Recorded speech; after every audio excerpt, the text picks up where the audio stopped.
सीमांचल में कल के डेट में मौदो हाट में कोई मीडिया वाला आया, वो ढूंढ रहे हैं सवाल करने के लिए कि भाई कोई बोलने वाला हो तो हम उससे कुछ सवाल करें, कुछ बात करें कि भाई AIMIM के बारे में क्या मिशन है, क्या रीज़न है, क्या बताना चाहते हैं आप लोग का वीडियो बहुत तेज़ी से वायरल हो रहा है।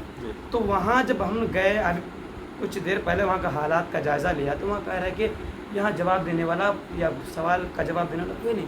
देखिए सबसे बड़ी कमी, जैसे अभी बोला भाई साहब ने कि कोई भी आता है पूछने के लिए तो हमारे यहाँ के लोग मुंह खोलना नहीं चाहते हैं, सबसे बड़ी कमी है ये। और मैं सबसे ज़्यादा बदनाम उन लोगों को करता हूँ जिसको पता है सब कुछ और पता होने के बावजूद भी नहीं बोलता है। भाई आप एक एजुकेटेड हैं, आप पढ़े लिखे, आपको पढ़ाया लिखाया था क्या करने के लिए? दलाली करने के लिए। आपको संविधान के बारे में नहीं पता, संविधान ने क्या क्या इजाज़त दी है आपको, लेकिन आप डर रहे हैं, आप डर करके नहीं बोल रहे हैं। हम आज के डेट में खुल करके आ रहे हैं क्योंकि हमें पता है हमें क्या करने वाले हैं, क्या होना है कि नहीं।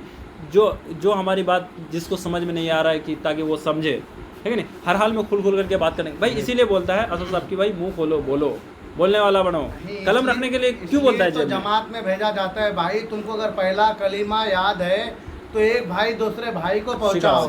अगर आपके अंदर है, आप अगर उस दूसरे के अंदर नहीं पहुंचाते हैं तो आप सबसे बड़ा गुनहगार हैं। तो उसी से सीख लेना चाहिए भाई। अगर किसी के अंदर कुछ जो भी है खुल के जब तक बात नहीं करेंगे जब तक वो बाहर नहीं आ सकता। इसीलिए तो आज तक मतलब सेकुलर पार्टियां हम लोग का फायदा उठा रहा है, इस्तेमाल कर रहा है, फायदा उठा रहा है। यही रीजन है, इन लोग को ये डर लगता है कि भाई अगर हम किसी के खिलाफ बोल देंगे तो उसके नजर में हम गिर जाएंगे। अरे भाई क्यों वैसा देख रहे हो, क्यों सोचते हो वैसा? क्या इज्जत है आपकी? कहाँ तक बात ये चल रही थी कि जिस वक्त हम बोल रहे थे कि MIM पार्टी जो है कि लोग इन पर गुस्से तो नहीं बताते हैं, तो ये सबसे बड़े कारण ये है कि वो अपने अंदर बातों को दबा के रखते हैं। लोगों के बोलेंगे तो लोग फिर हमारे चमचागिरी चलेगा नहीं करेगा, वो बोलेंगे फला पार्टी से ताल्लुक रखता है, फिर फला पार्टी की तारीफ करता है। तो ऐसा नहीं है, लेकिन बात आपका ये करना है हमेशा कि जान चली जाए मेरे को बात करना है MIM का, जो मेरे हक के लिए लड़ता है, तेरा मेरा रिश्ता क्या,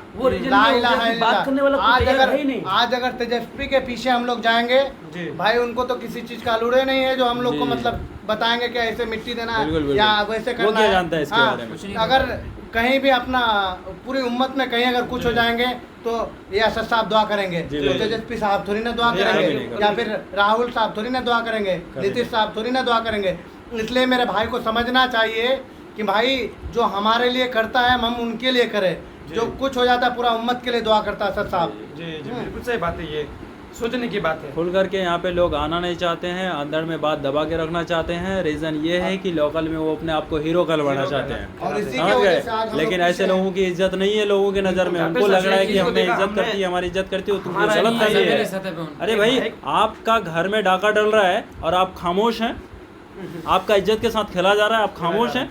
कितना बेगैरत इंसान है आप, ये सोचने और समझने वाली बात है भाई। एक आदमी हमसे हम लोग से बहुत पूछ रहा था ये बात कि अगर आपके पार्टी जो MIM के इतना जो मेहनत कर रहे हैं जी, लेकिन इतना मेहनत करने के बाद इतना लोग जुड़े हुए हैं पार्टी से और लोग इतना जो है कि तारीफ करते हैं फला पार्टी का, फला बहुत अच्छा है, MIM पार्टी बहुत अच्छा है जी, लेकिन फिर भी उतना होने के बावजूद भी जो मुकेश सहनी का छोटा पार्टी है उसको गठबंधन वाले साथ में रखा, लेकिन आपके पार्टी का जो कि इतना चाहने वाला, इतना दीवाना है, फिर भी उसके बावजूद भी आपके पार्टी को क्यों हमारे जो है कि गठबंधन वाला साथ में नहीं रखा?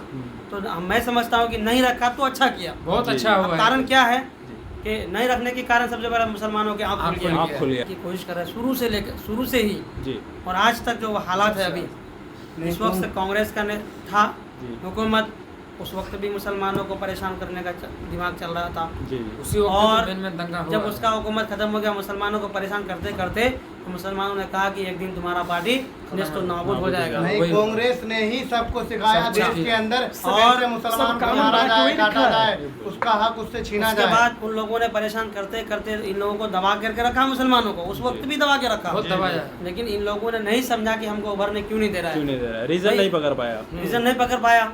उस वक्त उसका पढ़ा लिखा नहीं था शायद, या कुछ कारण होगा, फिर बहुत सारी बात। तो उधर भी उन लोगों को दबा के रखा। फिर बीजेपी की हुकूमत आई, फिर उन्होंने भी मुसलमानों को इस्तेमाल किया, उनका वोट लिया। ऐसा नहीं कि बीजेपी को वोट नहीं मिलता, मुसलमानों को मिलता है, 100% मिलता है वोट। नहीं, वो तो इल्जाम लगाते हैं मुसलमानों पर कि हमें वोट नहीं देता है मुसलमान, गलत फहमी है।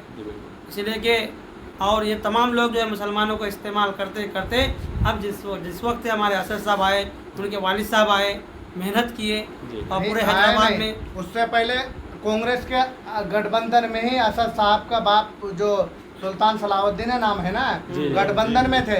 उसके समय में 2 बार 3 बार उनको जेल में डाल के मारा पीटा गया था। बार बार वो आवाज उठाया, उनको हक नहीं दिला पाया। उसके बाद जाके एक बार जेल में डाल दिया, उसके बाद निकलने के बाद वो खुद अलग हो गए, अपना पार्टी बनाया। मुसलमान पीछे है क्योंकि हमें दबाया गया था स्टार्टिंग में, शुरू में ही दबा दिया तो यहाँ तक आवाज आई नहीं। इसके वजह से शर्म महसूस करता है कि मैं बोलूंगा तो मेरा नाम खराब हो जाएगा जी, इसीलिए कि मेरा चमचागिरी चलता है कांग्रेस के साथ जी, मेरा चमचागिरी चलता है आरजेडी के साथ, मेरा चमचागिरी चलता है जेडीयू के साथ जी। और भाई चमचागिरी तो करे, मना नहीं करते, करे, जब तक हमारा आवाज क्यों नहीं उठाते हैं।